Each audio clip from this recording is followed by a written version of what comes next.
నీ నామమునకు వందనములు స్తుతులు స్తోత్రం తండ్రి నైనా. గత కాలం అంతయు కాచి దాచి కాపాడి ప్రభానైనా సురక్షితంగా నీ రెక్కల చోట్ల భద్రపరిచినైనా నీ సన్నిధిలో ప్రభానైనా ఇద్దరుగా కాదు ముగ్గురుగా కాదు ప్రభానైనా ఇంతమంది కూడి ఆరాధించుకోవడానికి ఇచ్చిన సమయాన్ని బట్టి నీకు వందనములు స్తోత్రం స్తోత్రం తండ్రి.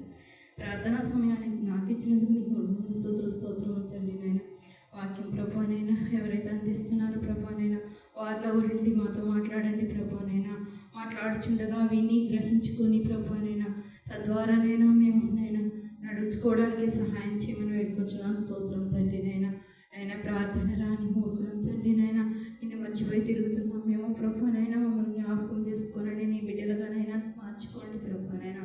అయినా నీ సన్నిధిని మాకు ఇచ్చినందుకు నీకు వందనములు స్తోత్రములు తండ్రి నైనా.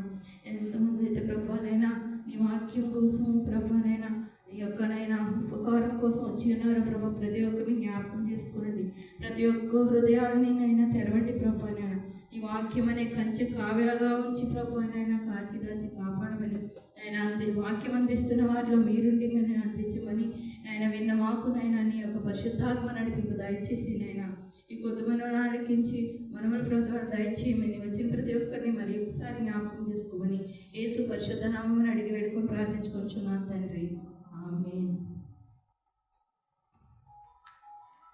ప్రార్థన చేసిన సహోదరు